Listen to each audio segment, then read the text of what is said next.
আসুন আমরা দেখি একটি পরিবার কিভাবে টাকা বাঁচিয়ে সঠিক পুষ্টিকর খাবার কিনে মা ও শিশুর জীবন বাঁচাতে পারে।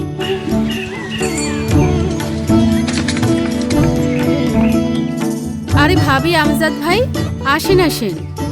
আপনার শরীর এখন কেমন ভাবি? ভালোই আছি আপা। আসেন দেখি।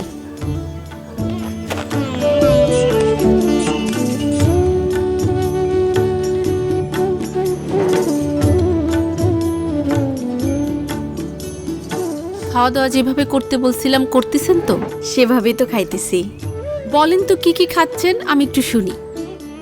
যেমন মাছ, মাংস, ডিম, দুধ, গাঢ় সবুজ শাক, হলুদ বা কমলা ফল, সবজি যেমন পাকা আম, কাঁঠাল, গাজর, মিষ্টি কুমড়া, সাথে ঘন ডাল, ভাত বা রুটি। গর্ভাবস্থা অনুযায়ী পরিমাণ মতো একটু বেশি খাইতে হইব।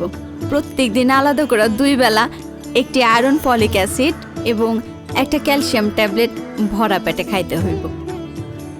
আপনি বলেন তো ভাই, কেন আয়রন ফলিক অ্যাসিড ট্যাবলেট আর কেন ক্যালসিয়াম ট্যাবলেট খাইতে হবে? আমি বলি আপা, আয়রন ফলিক অ্যাসিড ট্যাবলেট খাইলে প্রসব পরবর্তী রক্তক্ষরণজনিত ঝুঁকি কমবে, আর গর্ভবতী মায়ের মৃত্যুর ভয়ও থাকবে না। সন্তানের বুদ্ধিও অনেক বেশি হবে। আর ক্যালসিয়াম প্রতিদিন খেলে মায়ের প্রেশার বেড়ে যাবে না এবং একলামশিয়া বা খিঁচুনির ঝুঁকি কমবে। গর্ভে সন্তানের হাড় ও দাঁতের গঠন মজবুত হবে।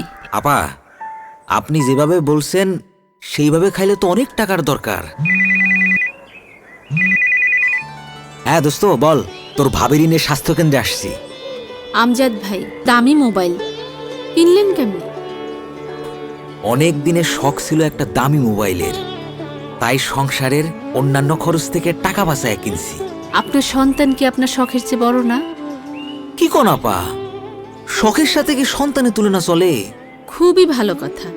আপনাদের সন্তান যাতে বুদ্ধিমান ও সুস্থ সবলভাবে জন্ম নেয়, তার জন্য সংসারে খরচ থেকে টাকা বাঁচিয়ে ভাবির জন্য পুষ্টিকর খাবার কিনতে হবে। এখন ভাবির যেসব খাবার খাইতে হবে তা সবই দেশি খাবার। পুষ্টিকর খাবার মানেই বেশি টাকার ব্যাপার না। একটা কথা মনে রাখবেন, এখন আপনারা যে টাকা খরচ করবেন ভাবির জন্য, তার চেয়ে অনেক বেশি খরচ আপনার বাঁচবে। বলেন তো কেমনি? এখন ভালো খাওয়া দাওয়া করলে আমি আর আমার সন্তান দুজনেই সুস্থ থাকব। আর আমার সন্তান যদি বুদ্ধিমান এবং সুস্থ সবল হয়, তাহলে সে লেখাপড়া শেখা বড় হইব, ভালো আর রোজগারও করব। এই যে ক্যালসিয়াম ও আয়রন ফলিক অ্যাসিড ট্যাবলেট, এগুলোর জন্য আপনাকে কোনো পয়সাই দিতে হবে না। আসি আপা। এখন থেকে আরো হিসাব করে চলতে হইব। তোমারও আমাদের সন্তানের জন্য পুষ্টিকর খাবার আমাকে জোগাড় করাই লাগবে। একদম।